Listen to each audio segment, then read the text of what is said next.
Ahí están viendo. Sí, se ve, profe. Bueno, creo que perdí la otra versión que tenía, pero bueno.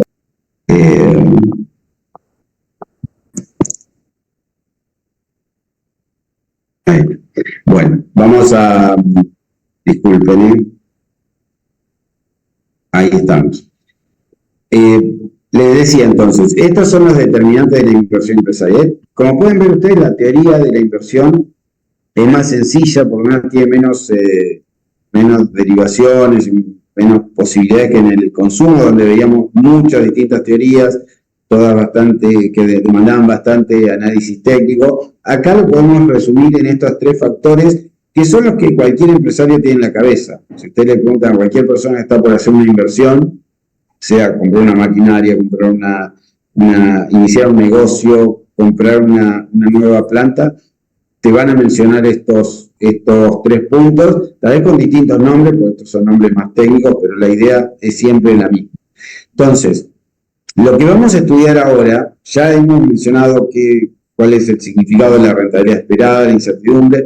Lo que quiero es dedicar un poco más de tiempo al segundo punto, que es el costo del capital y las restricciones financieras, sobre el cual ha habido muchos avances en los últimos de 30, 40 años.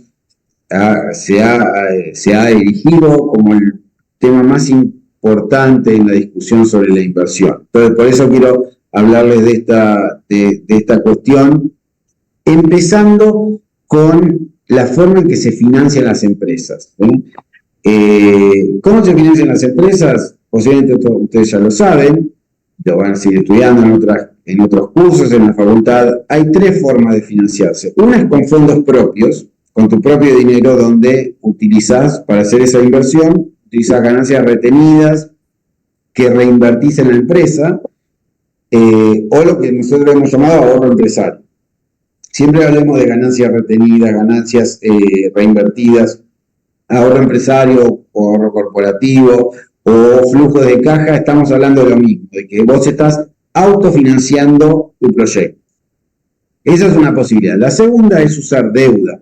En la deuda lo que hacemos es recurrir al crédito de un banco o a la emisión de un bono en el mercado de capitales, en la bolsa, donde convencemos a inversores para que compren nuestro bono y le pagamos una tasa de interés. La característica central... Sí. Hay una chica que está esperando en sala de espera. ¿Ah, sí? Sí. A ver.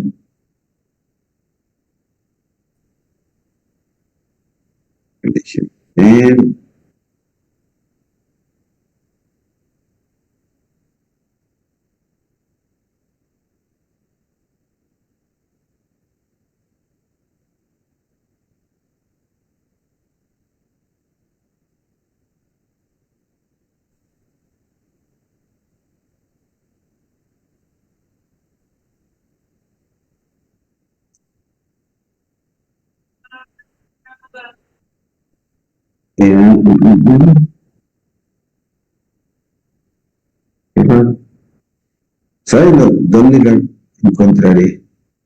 Acá. Participantes.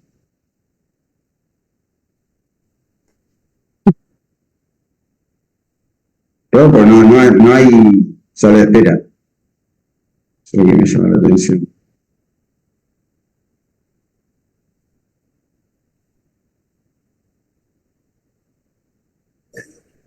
Claro, me parece que ya con el código de acceso entra. Por eso no hay sala de espera. ¿Y entró esta chica? No, se confundió el link, claro. No, le mandé el link, ahora se confundió. Sí, pues no tendría por qué. A ver, acá ahí puse a admitir a todos. Ahí está. Ahí deberíamos estar bien. Bien. Tenemos un día técnico accidentado. Ahí está. Bien. Bárbaro. Les decía entonces, Podemos financiar entonces con fondos propios, con deuda, donde la deuda tiene esta característica particular de que tiene un plazo y una tasa de interés definida. Vos, por ejemplo, pedís un préstamo por 3 años a una tasa del 50%. Y hay otra forma de financiarte que es con acciones, con participaciones de capital, donde lo que haces es compartir ganancias y pérdidas con este accionista, con este inversor, pero no hay ningún rendimiento ni plazo preestablecido. Esto quiere decir que una persona que invierte en la empresa va a recibir un dividendo que va a ser alto cuando la empresa gane dinero y va a ser bajo o nulo, cero, cuando la empresa pierda dinero.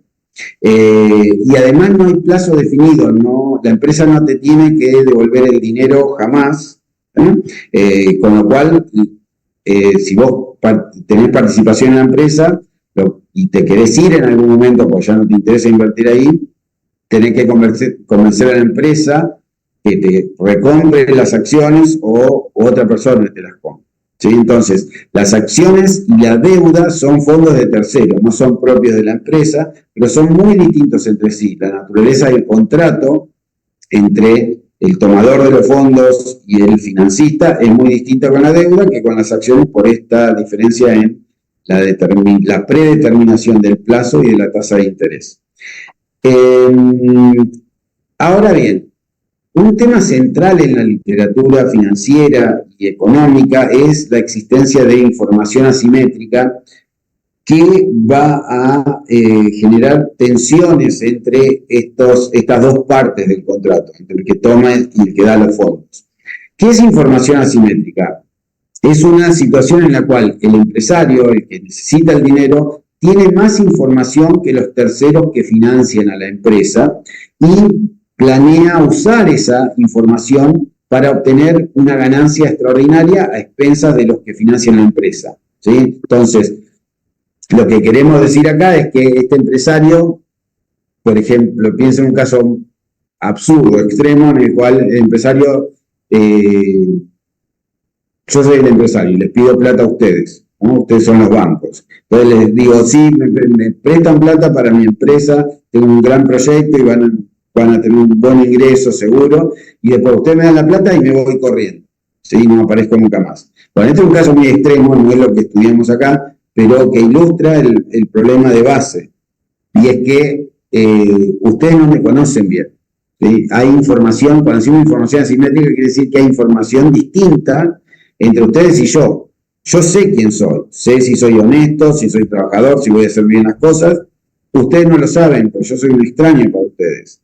¿Está? Entonces, ese es un grave problema en los mercados financieros que dificulta el desarrollo del crédito, del financiamiento, porque toda persona, no solamente un banco, cualquier persona o inversor en la bolsa que quiere colocar ese dinero va a tener muchas dudas sobre si vamos a cumplir con nuestra parte del contrato. Piensen que en los contratos financieros todo depende de una promesa, la promesa de repago futuro. Y esa promesa se puede cumplir o no. Entonces, ante estas interferencias, este cortocircuito entre las dos partes, que técnicamente se llaman insider y outsider. El insider es el que toma el préstamo, ¿no? Que conoce de adentro, insider porque conoce de adentro lo que pasa en la empresa. Sabe si las cosas están haciendo bien, si este empresario es oportunista o no. Los que están afuera, los outsiders, no ven todo esto. Entonces, ¿qué hacen estos outsiders? Dicen, no, mira, sé si voy a prestarle a esta empresa porque puedo perder todo. Tal vez me está prometiendo que va a hacer las cosas bien y no las hace, o toma muchos riesgos y no me los dice. Yo no estoy ahí para controlar. Bueno, este es el problema de la información asimétrica que provoca, como les decía antes, graves distorsiones en el funcionamiento de los mercados financieros porque los outsiders van a querer cubrirse. Como no conocen con precisión la capacidad y la voluntad de pago de sus deudores, lo que van a hacer es cobrar una tasa más alta, van a prestar menos, van a prestar a corto plazo para poder controlar y te van a decir, bueno, vení cada tanto, así veo cómo van las cosas, te van a pedir mucha documentación, te van a pedir garantías. Y todo esto, por supuesto, hace que el sistema financiero no funcione correctamente. Profe, Sí, ¿y esto puede pasar también en ejemplo de un gobierno? también sí, sí. Por la especulación financiera y Va a ser un demás. gobierno que pide plata, ¿sí? O, O con las corridas cambiarias. sí, pero es distinto. Esto es un O crédito. sea, no sé si es corrupción igual eso, pero Sí, nosotros acá, claro, no hablamos de corrupción, por supuesto que existe, pero no es el tema. Pero está relacionado con eso, ¿no? Si vos, por ejemplo, el problema de la información asimétrica pasa todo el tiempo. ¿Vale? Por ejemplo, si vos pagas impuestos y se los das al gobierno esperando que el gobierno los use para hacer el bien, ¿sí? Para ayudar a la sociedad. Pero supone que hay gobernantes corruptos y que se quedan con el dinero o lo usan para favorecer a sus amigos. Bueno, eso es información asimétrica porque vos no sabés, vos no estás adentro del gobierno para ver qué están haciendo con tu plata. ¿Sí? Entonces, ahí hay. Y en todos lados hay información asimétrica. Hay información asimétrica entre ustedes y yo, en la relación entre docentes y estudiantes. Por ejemplo, que es muy desagradable ponerlo así, pero ¿yo qué podría hacer para evaluarlo? Podría decirle, bueno, a ver, ustedes saben mejor que yo cuánto estudiar. Yo no estoy viendo cuánto estudian. Entonces, lo que voy a hacer es que cada uno se ponga la nota que cree que merece en base a lo que estudió y lo que sabe. Entonces, ¿puedo hacer eso? Sería buenísimo, sería lo ideal. Pero ¿cuál es el problema? Que hay gente, nos pasa todo, que no decimos la verdad. Entonces, yo no puedo tomar esa medida. ¿Por qué? Porque va a haber gente que va a tratar de engañarme. Uno va a decir, le voy a decir que estudié un montón y no estudié nada. Yo sufro de información asimétrica. Tengo mucha menos información sobre cuánto estudian y cuánto se esforzaron que la información que tienen ustedes. Entonces, ¿qué tengo que hacer? Tengo que tomar un examen. Y en el examen tengo que controlarlo. No puedo darles 7 horas para que lo hagan, que para mí no sería problema, porque si le doy 7 horas, las personas deshonestas van a tratar de copiarse y van a intercambiar información, que no está permitido. ¿Se entiende? Entonces, hay información asimétrica en todos lados. Cualquier relación, incluso relaciones amorosas, también hay información asimétrica. Nadie nos conoce mejor que lo que nos conocemos nosotros mismos. ¿Tá? Entonces, sí, abundan los ejemplos. Acá estamos pensando únicamente en el contexto de un contrato financiero. Quienes desarrollaron estas teorías en tiempos recientes son estos economistas que ven aquí al pie de la filmina, que son Akerlof, en un trabajo del año 70, después Spence, en otro del 76, y la persona que más trabajó en temas financieros es Joseph Stiglitz, que ganó el premio Nobel en el año 81. Escribió su paper principal en el año 81 y los tres ganaron conjuntamente el Nobel de Economía en el año 2001. Esta escuela de pensamiento de la información asimétrica es posiblemente la escuela más importante de los últimos 50 años. Esta junto a la escuela de la economía del comportamiento, que combina economía y psicología. ¿Sí?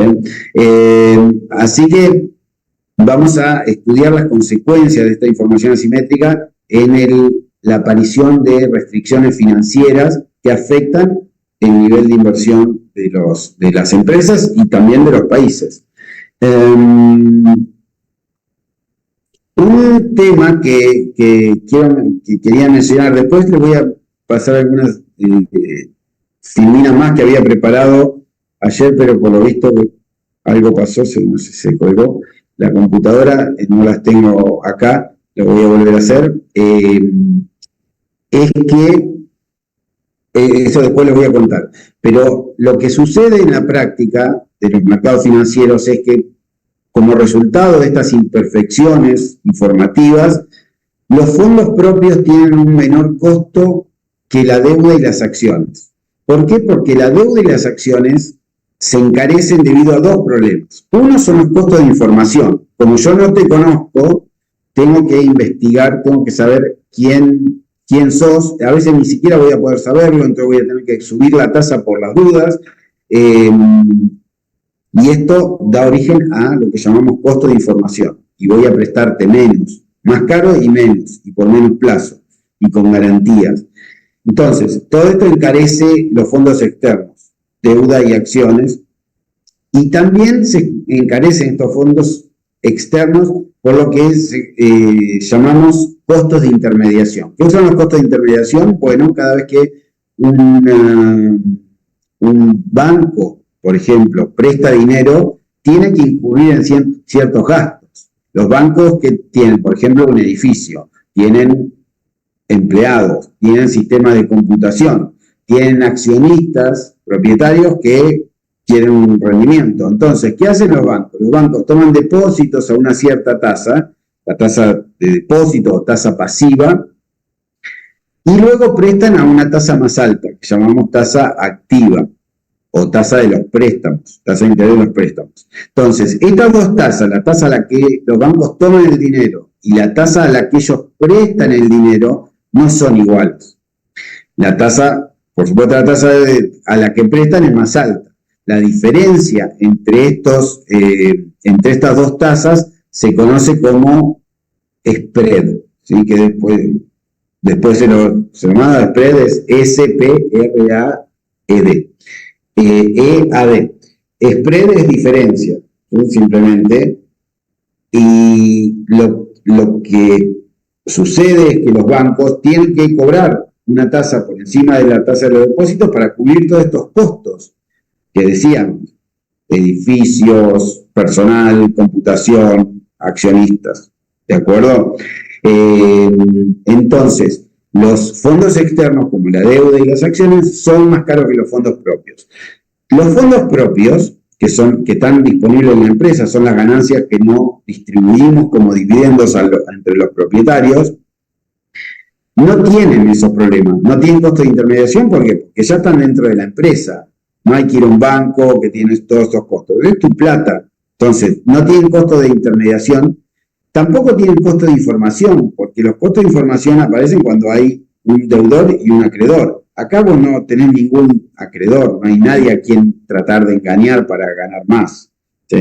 Entonces, los fondos propios son la forma más económica, más barata de financiarse. Por eso, en el primer párrafo decimos, los fondos propios tienen un menor costo que la deuda y las acciones.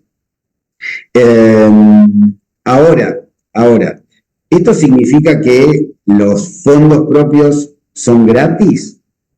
La respuesta es no, no son gratis. Tienen lo que llamamos un costo de oportunidad, que es el rendimiento que podríamos haber obtenido si invertíamos ese dinero en, por ejemplo, una cuenta bancaria. Si abríamos un depósito, podríamos ganar una rentabilidad sobre esos fondos propios. Entonces, usar los fondos propios tiene un costo. No es que yo pague una tasa de interés a alguien, pero estoy perdiendo de ganar un rendimiento financiero. Entonces, normalmente pensamos que el costo de oportunidad de los fondos propios es la tasa de interés de los depósitos. Porque yo podría, en vez de reinvertir la plata en la empresa, la plata que gané el año pasado, por ejemplo, la podría colocar en un depósito bancario y ganar una tasa. Entonces, el costo de oportunidad de los fondos propios es la tasa de los depósitos. Pero, recuerden, los bancos te prestan a la tasa de los préstamos, no a la tasa de los depósitos. Y decíamos recién, debido a este spread, esta diferencia entre la tasa de préstamos y la tasa de depósitos, la tasa de préstamos es más alta que la tasa de los depósitos. Esa tasa de los depósitos es a su vez el costo de oportunidad de los fondos propios. Con lo cual, confirmamos lo que decíamos antes, que la deuda y también las acciones son más caras que los fondos propios. Los fondos propios tienen un costo de oportunidad igual a la tasa de los depósitos, la deuda sobre todo paga una tasa de interés que es más alta que la tasa de depósitos. ¿Tá? Entonces, todo esto que les estoy contando es muy importante para entender cómo se financian las empresas en el mundo real. Y de eso le quería mostrar precisamente ahora. Estos datos que están viendo ustedes están tomados de un trabajo que hace el Banco Mundial, una iniciativa del Banco Mundial que hace todo el tiempo sobre muchísimas empresas, más de 100.000 empresas. A esta altura deben tener 150.000 empresas en 100, creo ya deben ser también 150 países. Entonces, lo que hacen es entrevistar a empresarios pequeños, medianos y grandes y preguntarles, entre muchas otras cosas, cómo se financian y dónde sacan el dinero para hacer su inversión. Y los números que se reportan en ese análisis del Banco Mundial, que acá tiene la fuente abajo y también muy interesante si lo pueden consultar, lo que encuentra este estudio, y es algo que muchas veces no entendemos en economía, esto es un tema que trabajo desde hace mucho, el autofinanciamiento y el uso de fondos propios. Algo que a mucha gente le resulta sorprendente es lo siguiente, que la proporción de la inversión que se financia con fondos propios es a nivel mundial del 71%. La interpretación de este número es que por cada 100 pesos que invertiste en comprar máquinas, 71 pesos los pusiste vos mismo. Con lo cual, el resto, el 29%, lo hiciste con fondos de terceros. Dentro de estos fondos de terceros, tenemos la deuda y las acciones. Antes de pasar a ver cuánto financian la deuda, sobre todo el crédito bancario, miren los números para distintos grupos de países. En países ricos es 69. En América Latina, incluso un poco menos, 62. En Argentina, 63. Los números son parecidos, hay ciertas diferencias, pero son mínimas. Ustedes pueden ver que en todos los casos es mayor que el 60%, con lo cual lo que podemos decir es que los fondos propios son claramente la principal fuente de recursos de las empresas. ¿Cuál es la razón? Siempre acuérdense, siempre hay que preguntarse por qué, y la respuesta acá es porque el autofinanciamiento es más barato que el crédito, debido a que decíamos recién, es inmune, está exento de los costos de información y de los costos de intermediación. Y esto pasa en todo el mundo, todo tipo de países, tamaño de empresas, en todo periodo de tiempo. Los números no son exactamente iguales todo el tiempo, pero se mantienen en este rango. Si uno mira para atrás 50, 100 años, va a encontrar más o menos lo mismo, y lo más probable es que dentro de 50 o 100 años también lo encuentre. Más allá de que haya avances tecnológicos, hay un tema, aquí piensen que este es un tema más moral, ¿sí? No quiero ponerme filosófico ni nada, pero es un tema, ¿por qué existe el problema de información asimétrica? Por un problema moral, que hay gente que está dispuesta a engañar, mentir a otros para obtener una ventaja. Y esas personas que pueden perder frente a estos oportunistas, se cubren. No es que se quedan de brazos cruzados y dicen, sí, engañame, no pasa nada. No, te dicen, bueno, alguno de ustedes me puede engañar, yo no sé quién me va a engañar, ¿sí? Pero sé que alguno me puede engañar, entonces bueno, voy a cobrar más caro, voy a prestar menos, voy a pedir garantías. Entonces, lo más triste de toda la historia es que si vos sos honesto, también vas a caer en la misma bolsa. No te vas a salvar, porque la gente, como no sabe quién es honesto, quién es deshonesto, va a tratar de la misma manera a todos. Y eso es muy injusto para quien es honesto. Entonces, por eso mismo también a veces los gobiernos tratan de subsanar esta deficiencia del mercado, tratando de ayudar a las empresas buenas, a las empresas que tienen buenos proyectos y que tienen buenos proyectos y que tienen alta probabilidad de repago y que son honestas, ¿sí? Pasa que es muy difícil, ¿no? Y los gobiernos usan para esto los bancos públicos o sistemas de garantía de préstamos privados, pero en la práctica no es mucho lo que han podido hacer. Esa es la realidad también. Pero esta también es una escuela que simpatiza mucho con las intervenciones estatales. De acuerdo a esta escuela, como la información asimétrica genera fallas del mercado. El mercado no funciona bien, hay externalidades negativas, o sea, los deshonestos le provocan un problema a los honestos, porque los bancos no pueden distinguir quién es honesto y deshonesto. Entonces, hay una externalidad negativa, vos recibís un costo, si sos honesto, que no por culpa tuya, sino por culpa de alguien más que es deshonesto. Entonces, cuando hay falla del mercado, el mercado no funciona bien, es buena idea a veces hacer alguna intervención estatal para reparar esos problemas. A veces se logra, a veces no. Muy bien. Ahora, segunda pregunta, usando los mismos datos. Si se financia 71% con fondos propios, ¿cuánto se financia con crédito bancario? Esta es la sorpresa, que es la contracara de la anterior. La gente, si le preguntás, ¿cuánto se financia la inversión con crédito bancario? Y te dicen todo. Las empresas toman crédito y con eso hacen sus proyectos. Y la realidad no es así. Fíjense, 15% nada más. O sea, de 100 que se invierte, 15 pesos vienen de los bancos. ¿Sí? Muy poco, mucho menos que lo que cualquiera de nosotros pensaría. Y algunos pensarían, bueno, sí está bien, pero esto pasa porque en países en desarrollo, como los de América Latina, es muy común que no haya crédito bancario, pero en los países ricos debe haber un montón de crédito. 22%. No hay mucha diferencia. O sea, incluso en los países ricos, el 78% se financia de otra manera, especialmente con fondos propios. ¿Por qué? Pues los fondos propios son más baratos. Esto se llama, en inglés, esta teoría se llama el pecking order, que es el orden en que se pican las gallinas en el gallinero, porque hay un orden jerárquico.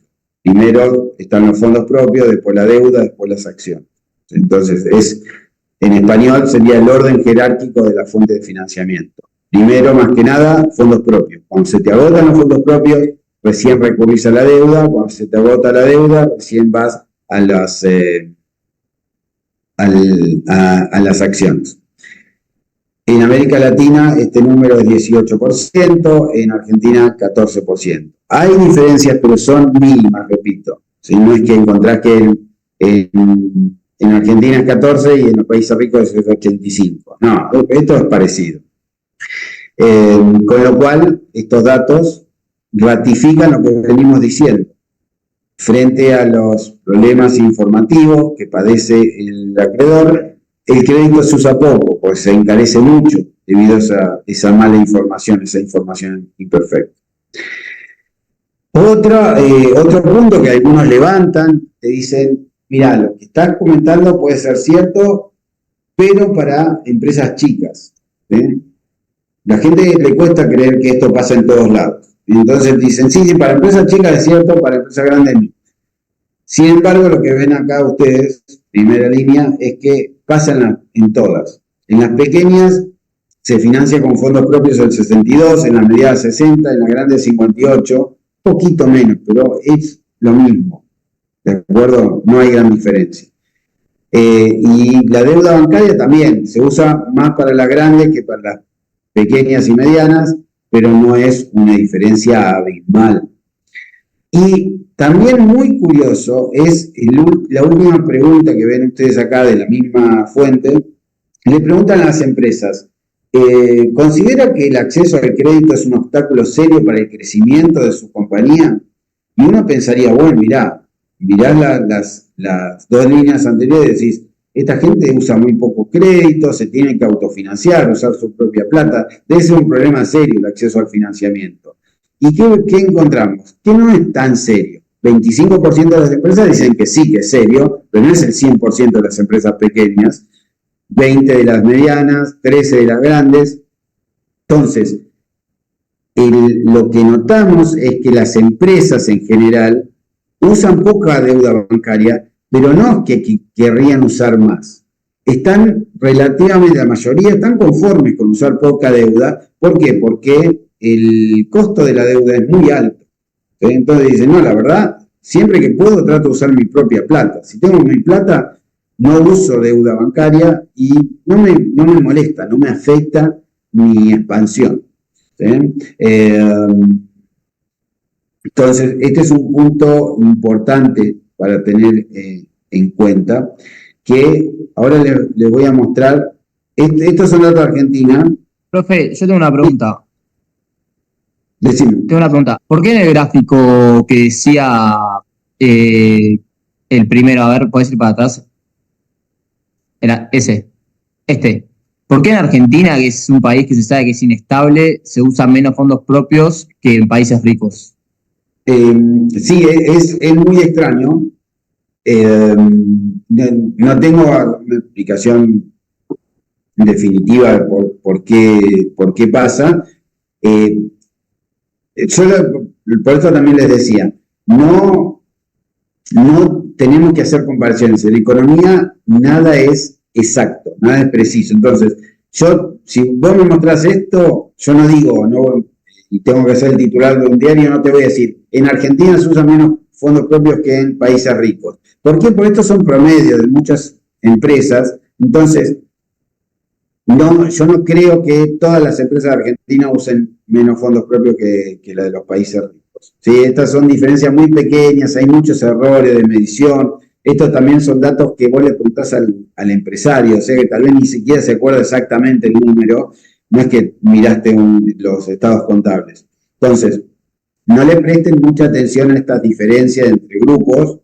Por ejemplo, acá yo no diría jamás que Argentina usa más que la América Latina, es un punto nada más. Yo lo que miro es la tendencia general y digo, mira, en todos lados es más del 60, es un montón. En algunos era 65, 70, pero eso es lo que me queda, ¿sí? Porque hay muchos errores en cómo se mide. Entonces, te digo esto por lo siguiente, porque mi conclusión no es que en Argentina se usa menos, que es curioso, sí, pues yo esperaría que en Argentina funcionan mal los mercados financieros y toda la economía, entonces tal vez esperaría más. También es cierto que se invierte menos en Argentina, entonces acá es la proporción de lo que se invierte. Entonces tal vez este número parece bajo, pero es porque se invierte poco, y lo poco que se invierte con algunos tienen capacidad de conseguir algo de crédito, alguna empresa mediana, grande. Entonces, entiendo la pregunta, es un buen comentario y también a mí me resultaba curioso cuando vi el dato, pero piénsenlo más que nada como esto, como tendencias globales. Y mi conclusión es, más allá de las comparaciones entre grupos, es que en todos lados se usa mucho y que por eso es un fenómeno extendido a través de todos los países, ¿sí? Y similar. Entonces, lo que te podría decir, para cerrar esta explicación, que no sé si muy satisfactoria, es que los problemas de información asimétrica ocurren en todos lados. ¿Sí? Gente deshonesta que intenta defraudar a sus acreedores, van a encontrar en todos lados. ¿Sí? Y es una pena porque esa gente, que a veces no son muchos, no es que todo el mundo está haciendo eso. Hay un grupito pequeño de gente que intenta engañar para sacar un provecho propio. Y por culpa de esa gente termina contaminando todo el mercado, porque los bancos no saben quiénes son los buenos y quiénes son los malos. Entonces, y este problema de la deshonestidad ocurre en todos lados, ocurre acá y ocurre en países desarrollados. Entonces, ¿por qué estos números no van a ser parecidos? No es que en los países ricos haya más gente honesta que acá. Entonces, como le decía antes, es un problema moral. Entonces, por ahí lo encararía por ese lado, y si bien también es muy llamativo que Argentina tenga este número, diría, bueno, Argentina no escapa a las reglas generales, ¿no? Que se ven en otros países, en todos están más o menos en lo mismo. Esto, a propósito, piensen, todo esto que estoy diciendo no es distinto, ya que decimos que estos problemas se aplican a otros ámbitos. Lo que pasa en clase, ¿sí? No creo que todo el mundo quiera copiarse, a mí me parece detestable, ¿sí? Me parece penoso. Cuando descubro a alguien copiándose, me parece tan triste que tienen 20 años menos esté pensando en eso, en cómo defraudar a su profesor y a sus compañeros por culpa de de esos que se copian, tenemos que poner reglas mucho más estrictas, reducir el tiempo para los exámenes, controlarlos como si fuéramos policías, porque hay un grupito que quiere sacar ventaja sin hacer lo que corresponde, que es estudiar. ¿Sí? Entonces, la próxima vez que pongan a estudiar y se sienten un examen, traten de hacerlo por ustedes y decir, tener el orgullo de decir, me saqué esta nota y me la gané. Es tan simple como eso, porque van a hacer lo mismo que están haciendo ahora, lo van a reproducir en el resto de su vida. El que piensa que engañar está bien, va a seguir y va a cada vez a ser peor. No es que va a mejorar.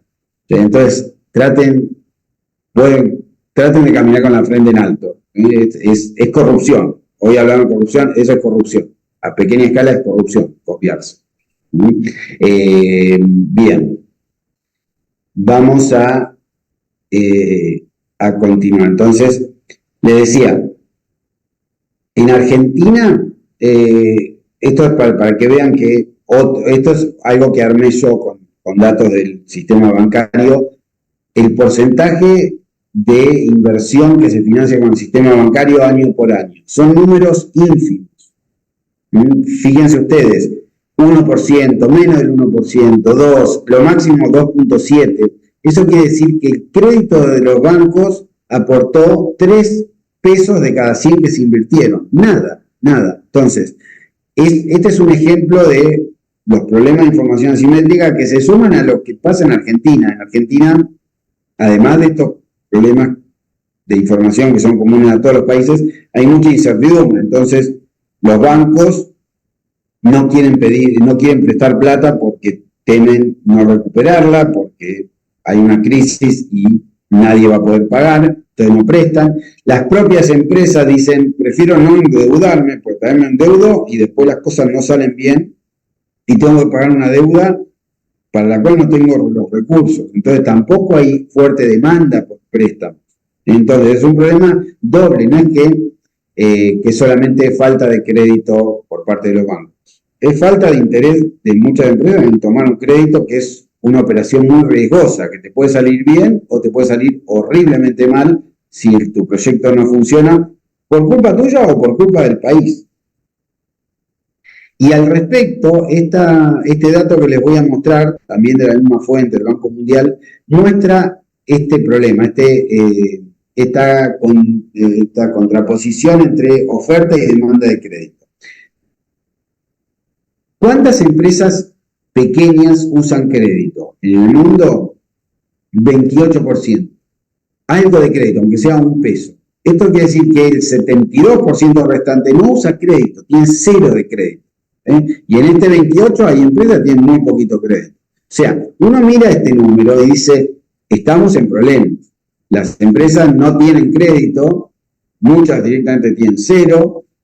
Tenemos que hacer algo, dicen los gobiernos. Hay que hacer algo, hay que lanzar programas de apoyo al crédito, asistencia crediticia para que las empresas tengan crédito, porque no puede ser que no tengan crédito. ¿Por qué lo hacen? Porque piensan que el problema es una restricción de oferta, hay un cuello de botella, que lo que están suponiendo estos encargados de política económica es que la demanda es altísima, hay muchísimas empresas que están buscando desesperadamente un crédito y no lo consiguen, y los bancos no quieren prestar, y por eso nos encontramos aquí, y es necesario abrir la compuerta para que más empresas accedan al crédito. Entonces, esto a veces lo hacen con buenas intenciones, en general lo hacen con buenas intenciones, pero está muy mal pensado. Esa conclusión es errónea. ¿Por qué? Por falta de investigación. Esto es algo que todo el mundo repite. Y las cosas que todo el mundo repite son peligrosas. A veces son ciertas, a veces no lo son. De esto hablamos en la primera clase y también en el libro que escribí hace unos años, también hablo bastante de estas intuiciones engañosas. La intuición engañosa en este caso es que hay poco crédito porque los bancos no prestan. Hay un problema de oferta frente a una alta demanda insatisfecha. ¿Es cierto o no es cierto? Bueno, la próxima barra aquí nos va a desmentir esa teoría. Lo que estamos por ver es el porcentaje de empresas que consideran el bajo acceso al crédito como un obstáculo muy importante para su crecimiento. Entonces, uno dice, las empresas no usan crédito y necesitarían, si tuvieran crédito, podrían crecer más, por eso es un gran obstáculo. ¿Es cierto eso? No. Fíjense esto. Apenas el 17% de las empresas pequeñas afirman tener problemas con el acceso al crédito. O sea, este 28% está bien.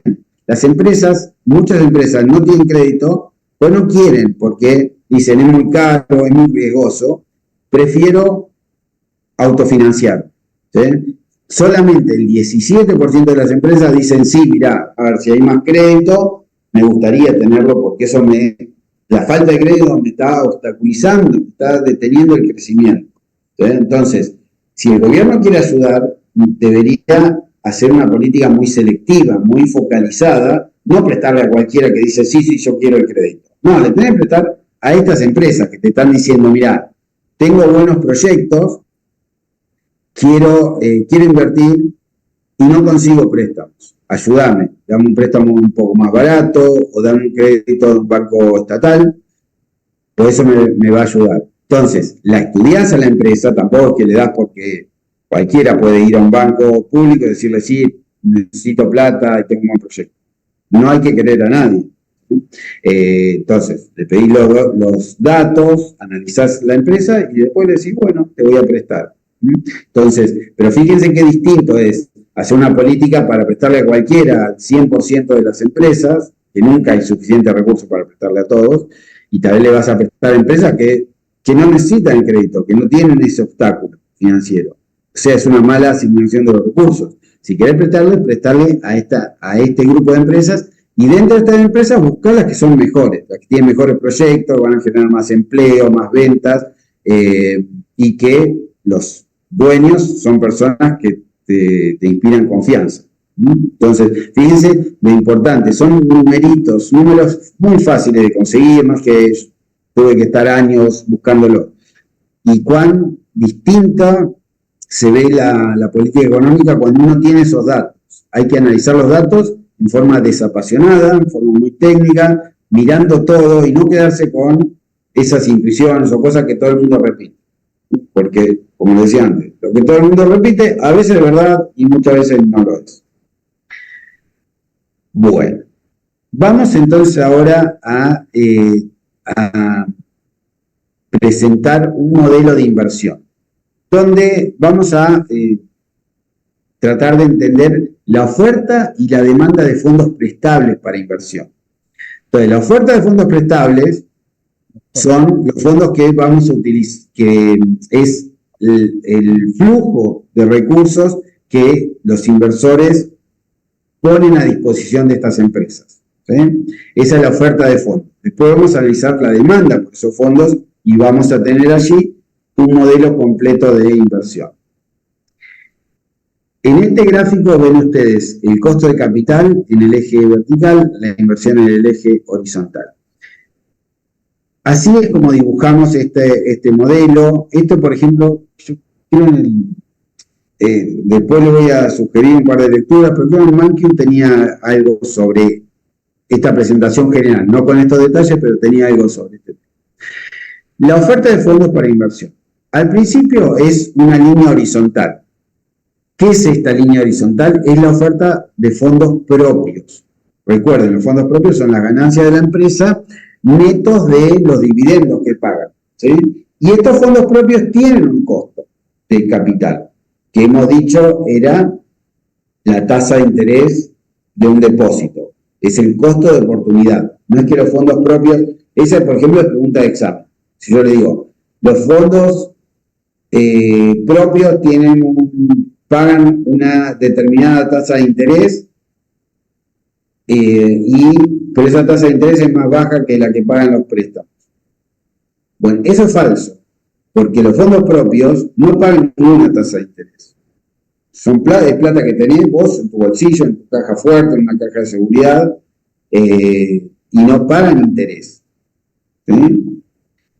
La deuda sí paga. Entonces, fíjense la afirmación. Los fondos propios pagan una determinada tasa de interés que es más baja que la tasa de paga la deuda. Falso, porque los fondos propios no pagan tasa de interés. Los fondos propios tienen un costo de oportunidad que es igual a la tasa de interés. Eso está bien, y ese costo de oportunidad es más bajo que el costo de la deuda.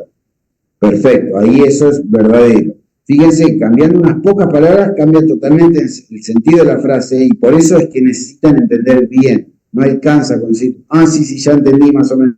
No, esto es súper preciso porque yo voy a hacerle preguntas así. Profe, ¿podría repetir esa última? La de Sí, costo de yo dije, oportunidad. los fondos propios tienen un costo de oportunidad que es igual a la tasa de los depósitos, que a su vez es más bajo que la tasa de los préstamos. ¿Sí? Eso es cierto. Pero decir, los fondos propios pagan una tasa de interés, eso está mal. No pagan ninguna tasa de interés. Esa es la... Entonces, por eso les pido, insisto, acá estoy repitiendo, porque no quiero que ni ustedes ni yo nos llevemos sorpresas. ¿Sí? Para mí, cuando les va mal en el examen, a ustedes me fue mal a mí. Obviamente es peor para ustedes, para mí, porque yo no estoy rindiendo y tengo que aprobar la materia. Pero yo sufro porque siento que no llegó el mensaje, no. Más allá de que no es mi responsabilidad, no siento responsabilidad, la responsabilidad es de ustedes. Pero por eso les quiero, insisto tanto y dedico tanto tiempo a repetirles esto. Tienen que hacerme las preguntas, si algo no está totalmente claro, me preguntan. Y no, después del examen, no. ¿Sí? No. Obviamente, si yo escribí mal una pregunta y los confundí yo por culpa mía, voy a anular la pregunta, les voy a dar el punto. Pero trato de que no pases. Pero en general no cambio notas. Ya no me importa. Mi trabajo es antes del examen, no después. ¿Está bien? Profe, ¿y la tasa de depósito se refiere al depósito bancario, digamos? Claro, exactamente. Vos en el banco, llevas la plata al banco, pues justamente lo que decíamos, el costo de oportunidad es lo que vos perdés de ganar por usar tus ganancias dentro de la empresa, dentro de la empresa. Vos ganaste plata el año pasado, en vez de poner la plata en un depósito bancario y ganar esa tasa de depósito, la reinvertiste en la empresa. Entonces, después si te va bien vas a recuperar el dinero, pero si te va mal lo vas a perder. Entonces, hay un costo. Si aunque no sea visible, como es el costo, como es una tasa de interés sobre un préstamo, hay un costo. ¿Sí? Ese es el punto. Bueno, entonces, uno tiene cierta disponibilidad de fondos propios. Depende de cuántas ganancias hayas tenido el año pasado, cuántos dividendos hayas pagado a tus accionistas. Recuerden, esos accionistas, el kiosco de la esquina tiene accionistas también, no solamente de grandes empresas. Entonces, tenés una cierta cantidad. Una vez que se te terminan esos fondos propios, vos tenés que recurrir a otra fuente de financiamiento. Esa fuente de financiamiento son los fondos externos a la empresa, que incluyen la deuda y las acciones. Lo que están viendo ustedes aquí ahora es que el costo de esos fondos externos va subiendo con el volumen de inversión. Cuanto más pedís prestado, más cara va a ser la deuda. Y lo que pueden ver ustedes es que ese costo del capital es más alto que los fondos propios. Eso es lo que explicábamos antes. Debido a que hay costos de información y costos de intermediación, esos fondos externos, deuda y también acciones, son más caros que los fondos propios. El costo de capital es más alto.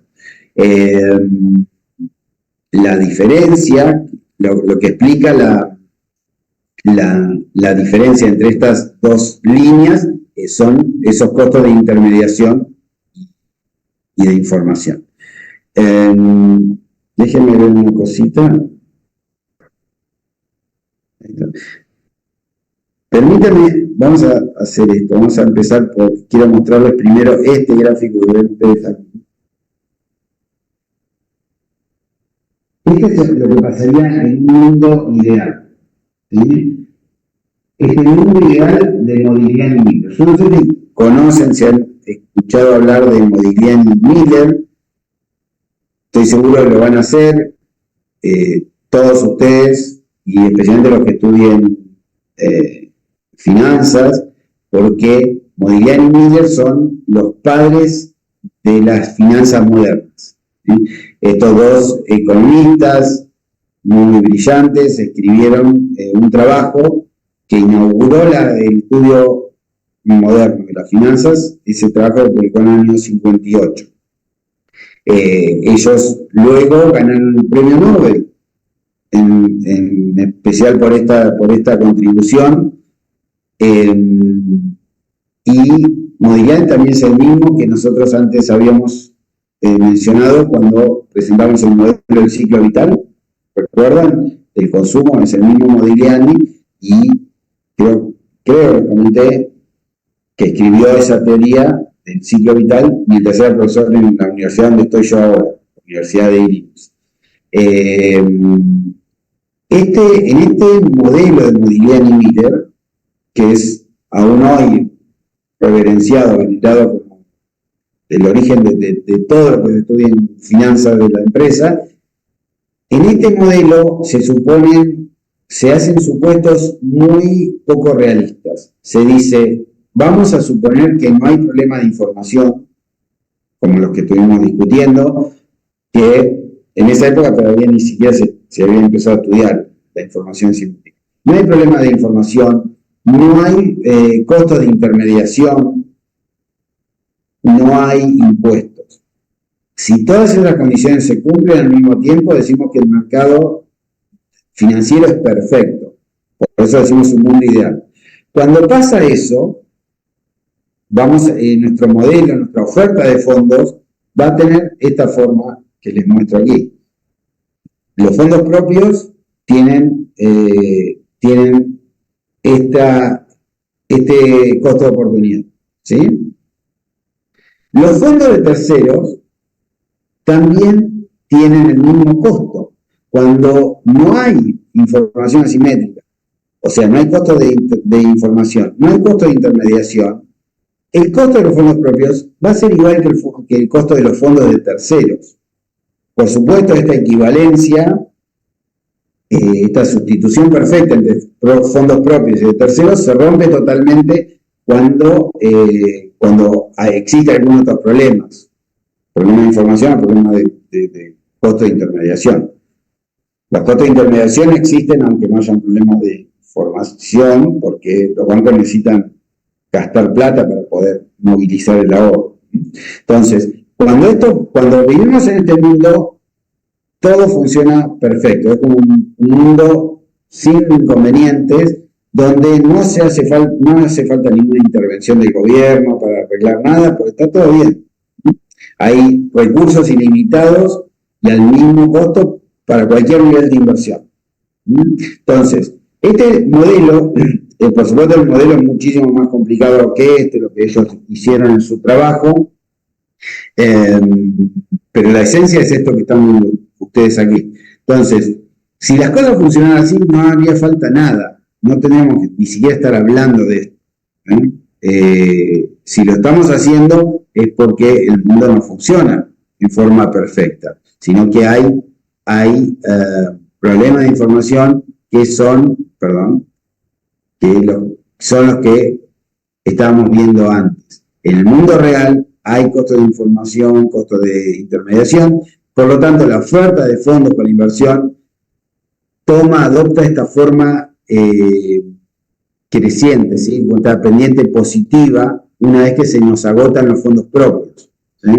Entonces, lo que se estudia en esta literatura es lo siguiente: ¿qué pasa si nuestros fondos propios se reducen? El año que viene la economía anda mal y vendemos menos pizzas en nuestra pizzería, tengo menos ganancias, se me reduce la capacidad de autofinanciamiento, tengo menos fondos propios. Entonces, cuando eso pasa, la curva de oferta de fondos, acá, la oferta de fondos empieza con nuestro propio fondo, después la oferta sigue con los fondos de terceros. Cuando se reducen los fondos propios, por ejemplo, porque hay una crisis en el país o dentro de la empresa, lo que va a pasar es que el tramo creciente de la curva de oferta de fondos empieza antes, ¿sí? Va a ser esta línea verde que están viendo ustedes acá. Bueno, cuando esto pasa, vamos a ver luego, se produce una reducción en nuestra capacidad de autofinanciamiento, tenemos que usar estos fondos que son más caros, los fondos externos, y eso va a provocar que nuestro nivel de inversión sea menor. ¿Sí? Si el costo de los fondos es más caro, vamos a invertir menos. Bueno, a eso volveremos más tarde. Permítame entonces movernos a la otra pata del modelo, que es la demanda de fondos. ¿Quiénes demandan fondos para inversión? Las empresas, ¿de acuerdo? ¿Y de qué depende esa demanda para fondos para inversión? Depende de la rentabilidad esperada, la que hablábamos antes, que nosotros en nuestros modelos llamamos el valor de la productividad marginal del capital, ¿sí? Que es el nombre técnico en economía, para algo que en otras disciplinas, en contabilidad de administración, llaman directamente rentabilidad esperada, rentabilidad futura esperada. Entonces, esa demanda de fondos de inversión, perdón, ahí está. Esa demanda de fondos de inversión la podemos graficar del siguiente modo. En el mismo gráfico de antes, donde tenemos inversión en el eje horizontal, tenemos el costo de capital en el eje vertical, lo que podemos pensar es esto. Esto es algo que ustedes seguramente vieron en la introducción, y si no lo vemos aquí, es un concepto micro. Imagínense lo siguiente, que inicialmente invertimos esta cantidad de interés, ¿sí? Y estamos dispuestos a pagar un cierto costo de capital que como máximo va a ser CC3, costo de capital 3. Esto lo que nos está indicando es que nosotros estaremos dispuestos a pagar, por ejemplo, 20% por un préstamo. ¿Por qué? Porque nuestro proyecto rinde 20%. Obviamente si nos cobran 15 o 10, mejor, pero como máximo vamos a pagar 20. Vos no vas a pagar un préstamo 30% si tu rendimiento es 20, estarías perdiendo plata. Entonces, esta demanda de fondos de inversión te muestra el costo de capital máximo que una empresa está dispuesta a pagar para cada nivel de inversión. Ahora bien, si quiero invertir más, lo más probable es que mi rentabilidad sea más baja, ¿sí? Porque hay, lo que ustedes bien conocen, hay productividad marginal decreciente. Más invertís, menos rentabilidad podés esperar de esas inversiones adicionales, pues se van agotando las oportunidades de inversión. Primero explotás las mejores y después vas moviéndote a proyectos de menor ganancia. Entonces, si invertís I2, tu rentabilidad va a ser más baja y vas a estar dispuesto a pagar hasta CC2. Y si invertís todavía más, vas a estar dispuesto a pagar hasta CC1. Entonces, lo único que resta aquí es unir estos tres puntos y de esa manera obtenemos la función de demanda de fondos para inversión, que tiene pendiente negativa explicada por la productividad marginal decreciente del capital. ¿Sí? Bueno. Entonces, como decíamos antes, la función de demanda de fondos para inversión mide la productividad marginal decreciente del capital para cada nivel de inversión, o, lo que es lo mismo, nos dice cuál es el costo de capital máximo que estaríamos dispuestos a pagar para conseguir los fondos necesarios para poder materializar esta inversión. Siguiente paso, el modelo completo. En este modelo completo